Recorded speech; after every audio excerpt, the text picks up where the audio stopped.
Hello, and thanks for being with us on the New Life Show with Dr. Michael Laitman. Hello, Dr. Laitman. Hello, everyone. Hello, Tal Mandelbaum. Hello. And today we'd like to talk about gratitude.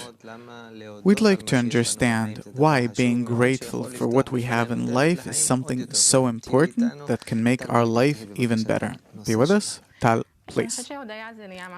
Yeah, I think that gratitude became something pretty popular in our current culture with all the positive thinking culture and everything.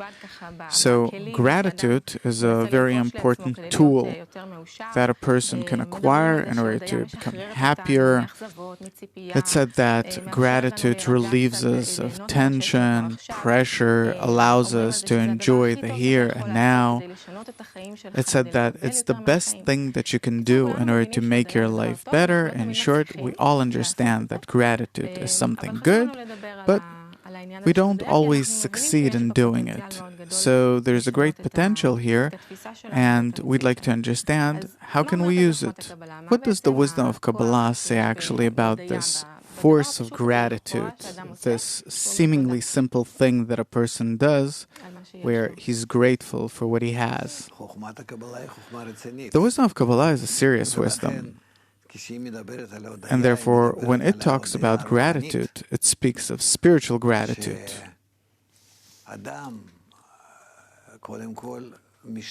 That, first of all, a person who's trying to reach spirituality, he doesn't exactly know what that is, but he feels this inner need. And then he comes to our education center and starts studying. And he's explained to that the purpose of creation is for all people to reveal that they're controlled by the force of their ego and that it's an evil and destructive force that turns people against each other. That a person destroys all of nature, his entire environment, by his ego, and eventually destroys himself too, because he wants to enjoy things that aren't really good for him, but they only give him some kind of a momentary satisfaction, but that's it. And this entire period that he goes through is called the recognition of evil. And if he acknowledges his evil, and he's also in a group, it's like any other kind of group. Groups that want to get thin, that want to stay fit. And the same with our group. That if this group studies the wisdom of Kabbalah, and they also work mutually in a group. Like, there are many methods that are being practiced in a group, by connection in a group, by scrutinizing things in a group. Then a person reaches a state where he's told that if you see that your entire life is all in all controlled by your ego, and your ego is something bad and harmful, first of all, harmful to you, even though that it seems to you that by that you can use others and to become greater than them, to defeat them. But these are only things that seem that way. But over time, it doesn't work correctly. And although your ego does not allow you to see the true state, but you can maybe at least see it on others. And then you talk about it in the group, and you learn about it in the group, how the ego turns them against each other and lies to them and does every bad possible thing. And how a person, by his own ego, destroys his own life, his family, his relationships with everyone, and so on and so forth. And really feels, for an extended period in life, he feels in a state where he's really beating himself up for things that he did.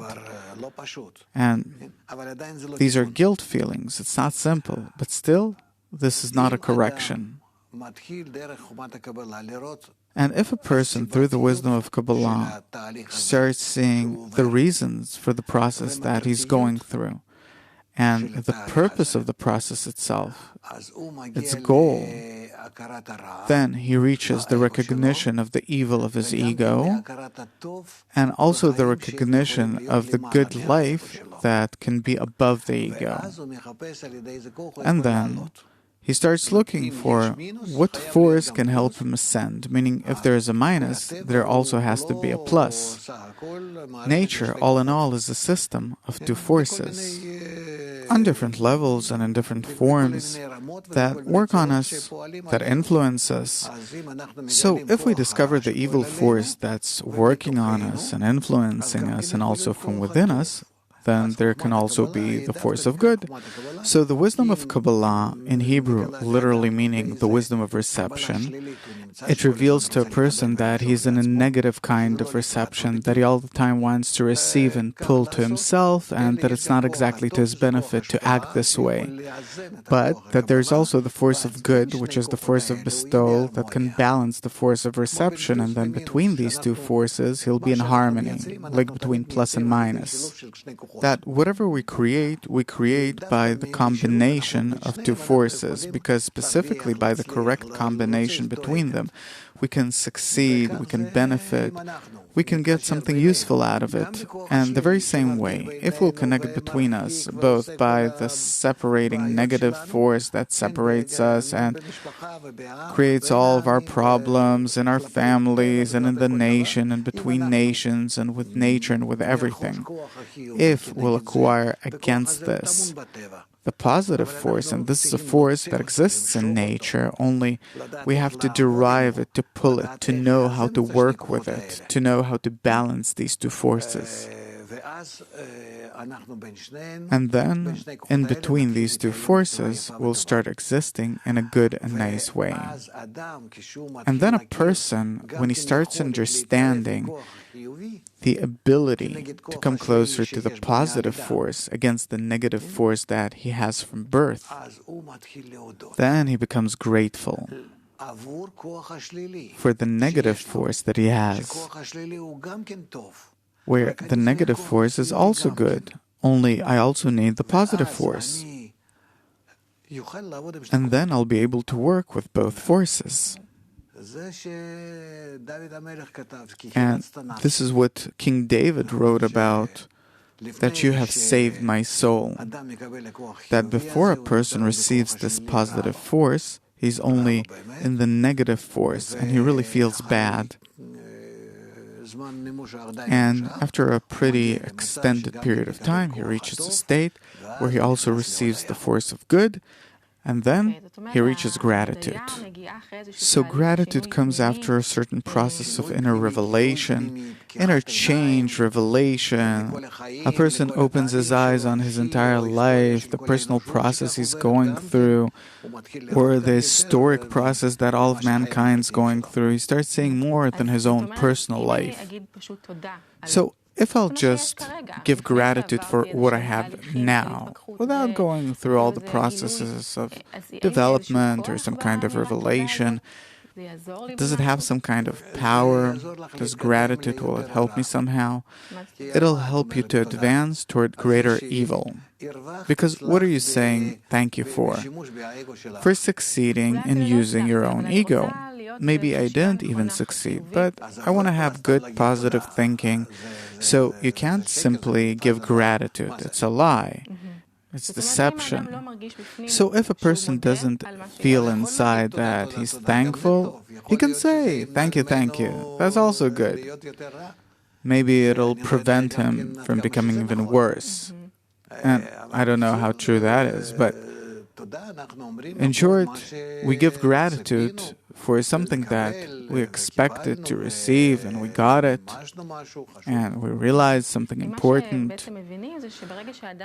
Because from what we understand, when a person he's grateful for the things in life, then he pays more attention to the positive things in life. Because usually we're focused on what we don't have, but if we focus on being grateful for what we do have, then maybe it's the right thing to do.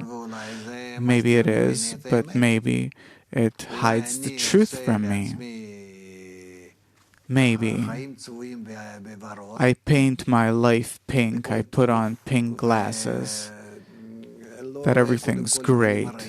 And first of all, I don't see the bad things that I should see, because otherwise I'll find myself in trouble.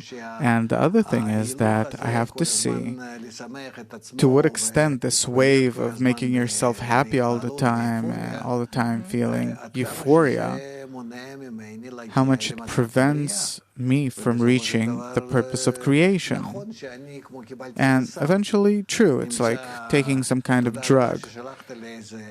That is, thank you very much for sending me some kind of what kind of medicine is there? Something that makes you happy. And what's the use? By this, am I performing some kind of a serious action in life? So, there is beneficial gratitude and unbeneficial gratitude. There is such gratitude that advances a person and develops him, and such that doesn't. Yeah. So, what's beneficial to a person? Gratitude that's beneficial to a person is one that's based on the recognition of evil, on the bitter period, where I discovered who am I, what am I discovered my nature, and what do I have to correct about myself. This is a necessary period in order to scrutinize the evil. As it says, I've created the evil inclination. It's a process. It's a process called the recognition of evil. Up until now, you talked a lot about the evil. Throughout this process, should a person be grateful for this process? Yes, undoubtedly. If a person's in a group and he's getting the right guidance, then he understands that his entire life is actually the recognition of evil, so that from the evil he'll want to reach the good and know how to impose the good over the evil, and to exist between these two forces. And where's the gratitude here between the good and the bad? That then I'm also grateful for the bad. What do you mean? Because if by the recognition of evil I've reached good, and I was able to correctly connect the good and the bad, the plus and the minus, I benefit from both. I rise above them. I start using the two forces in nature. And then, really, I can't tell the good and the bad apart, because there's no darkness without light, and there's no light without darkness. So, what are you grateful for? For both. What is there good about the bad? How can I see the good without the bad? Suppose a person feels sad now and sees no good future. He's really in the dark. How can he be grateful for it? You cook? Sometimes. Make food for your husband without pepper and salt and spices and so on. Can you eat it? No. So, we need the bitter things in contrast to the sweet things. Go into a bakery, ask them. They'll tell you that in really special cakes, you put whiskey, you put cognac, you put different things that you simply have to. But usually when a person is in this situation, he doesn't feel it as a little spice in some big cake. He feels only the pepper. Right. So if a person already feels that there is no good without bad and no bad without good, and as it says in the wisdom of Kabbalah, that a person has to be grateful for the bad as for the good. And there was evening and there was morning the first day. But first of all, we have to go into the night, into the darkness, into the recognition of evil. And then afterwards, we can discern what the good is, in contrast with the bad. If there's no bad, there can't be any good. Maybe what I think is good is actually destructive.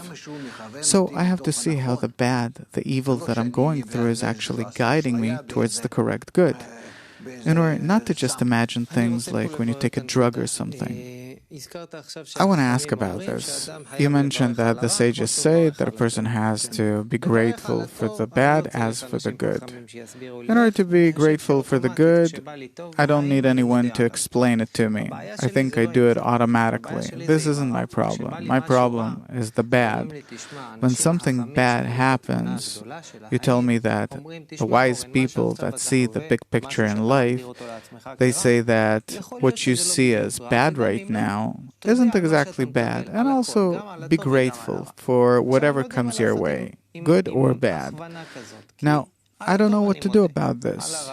For the good, I'm grateful. For the bad, of course I'm not, and I'd be happy if someone would simply take it away. How can you feel good without previously feeling bad? You're simply not aware of it. That it's impossible to feel the one without the other.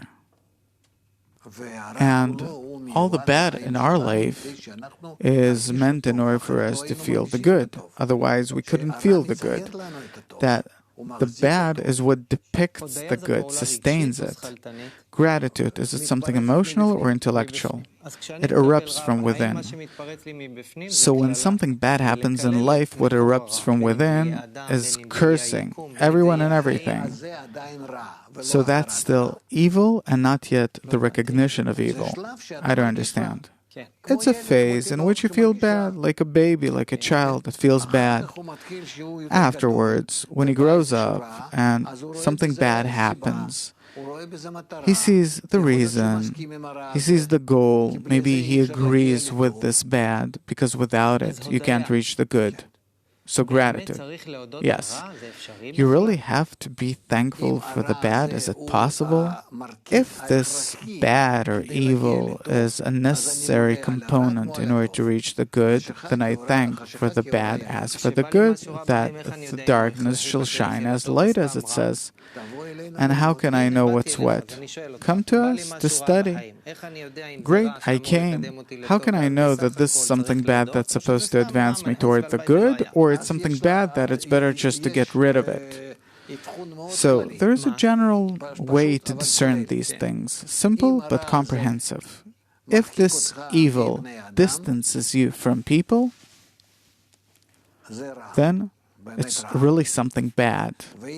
And if this bad pushes you toward connection with other people, that's the good bad. Again, please. All the forces that distance you from a good environment are bad, and all the forces that bring you closer to a good environment are good. So suppose something bad happens and I can't tell yet whether it's just bad or bad that will advance me toward good. Do I have to be grateful for everything? No. What then? You're not demanded to do it. Like she says, just to be grateful for something. So maybe not just to say it, but am I supposed to be grateful for everything in life? According to the extent to which you understand that eventually it brings you to good. So it's an intellectual action that once I understand that something's advancing me toward the good, then I'm grateful for it. So you're not saying, oh, and even when you feel bad, say thank you. No, I didn't say that. So I'm supposed to be grateful only when I feel good? Only when you perceive that this bad is bringing you to good. So what is the good actually? How can we know if this bad is leading me to the good? We have to know what the good is. Not according to what you feel, but according to the attainment of the purpose of life. And the purpose of life is to discover the force of life, which is above our life, because it's the vital force, the force of life. And to attain it while I'm still alive in this world, and it's possible to attain it only by rising above the evil, the disappointments, the demands of my ego, above all of those things that are really bad. So, good is when I become free of my entire inner mechanism that demands me to succeed and feel good. When I rise above it, that's the good? Yeah? Well, I don't exactly understand what the good is, but suppose. So how can I know whether this bad is now leading me toward the good, according to how connected or distanced you are from others? Yes. When I'm grateful for something, what does it actually do besides making me feel better? What does it do in reality? If I was grateful or not grateful for something, does it change something in reality? Yes. What? It's a sign that you have truly reached the recognition of good. We talked about the recognition of evil. Now we're talking about the recognition of good. And what is that? The recognition of good is that you are grateful for all those bad things that you went through too, and that they all brought you to the good state. What does a person have in this good state? What is it? In the state of good, a person is connected with mankind, that he's working to the benefit of everyone, that he's willing to really, first of all, serve his own nation and then the rest of mankind. So it's not like settling for less. No. What you're saying is just running away from the bad.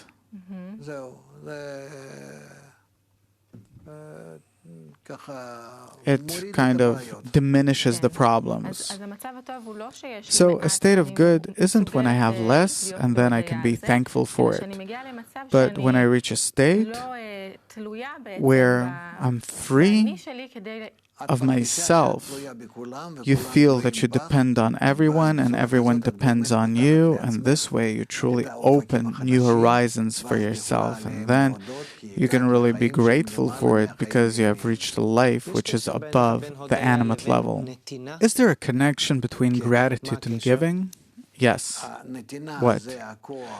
Giving is the force that's the opposite of our ego that we have to reach.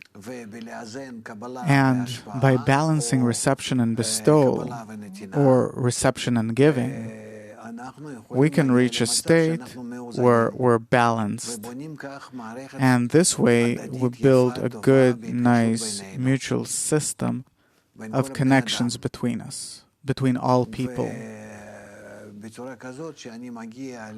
And when I start understanding reality this way, understanding the general system, then I feel gratitude. If I want to teach my child how to relate to life correctly, what should I tell him about gratitude?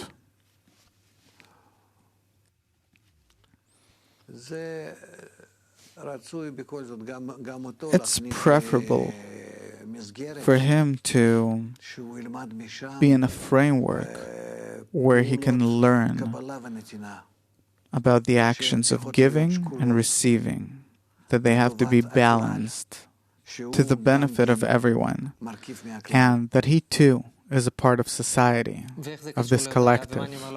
And what do I tell him about gratitude? And then, to the extent to which he attains this system, then he feels gratitude.